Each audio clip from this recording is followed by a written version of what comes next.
I'm Haley Jones. Thank you for allowing me to interview you. What is your full name? Alex Bain. Do I have your permission to share this interview with my class? Absolutely. Okay, so we're going to talk about crystal meth. And in what capacity have you worked with addiction, addictive behaviors, or addictive substances? Well, I'm in my medical residency for anesthesiology right now, so I've worked extensively in the emergency department a lot with addicts coming in who are either intoxicated with addictive substances, withdrawing, or just need help getting off of the substances. Good. What education and/or training do you have that qualified you to do this type of work?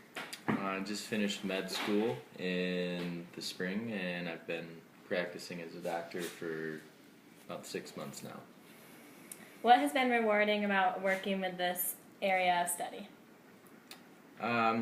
It's rewarding when you get an addict that comes in and they are willing to change and they want help rather than coming in intoxicated and continuing the cycle. So that's the most rewarding part, I think.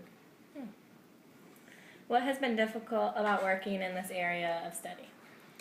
It's difficult because the addiction, just the science of it makes it so that it's really hard to show any willpower to stop. So a lot of patients will come in and not have any ability to stop themselves from getting discharged from the hospital and just doing whatever they're addicted to again. And that's frustrating.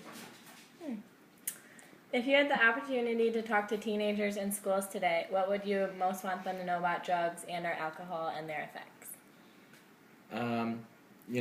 As repetitive as it sounds, it is a slippery slope. When you start doing one drug, it can really lead to another drug very easily, and that can kind of multiply on itself, and before you know it, addictive behaviors can lead to some pretty bad things. What are some of the short-term effects of crystal meth users? So crystal meth is actually very similar to prescribed drugs, methamphetamines, which are commonly known as like Adderall or Ritalin.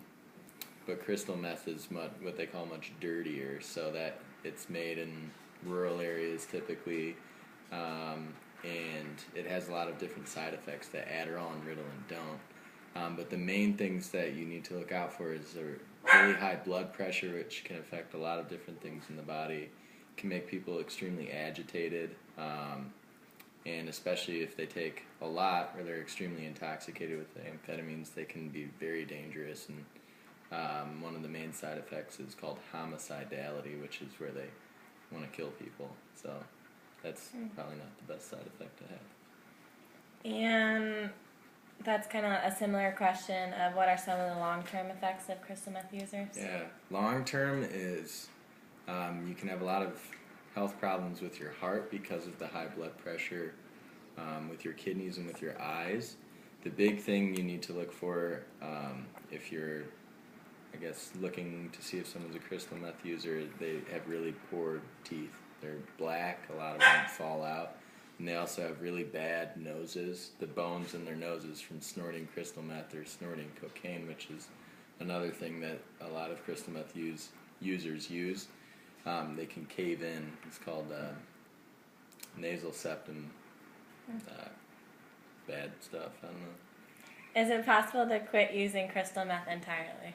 Yeah, absolutely it's possible. Just as any drug, it's possible to quit. It just takes a lot of hard work. It's a really addictive drug.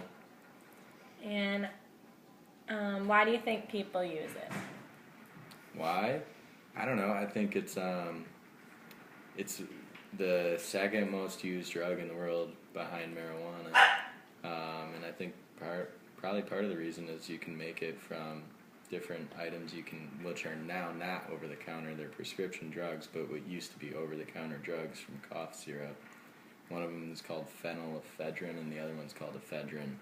And you can just make it in a lab, just like on the show Breaking Bad. Well, I think that's about it. So thank you so much for your time. Always.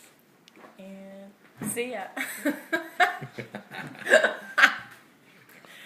Did you stop it?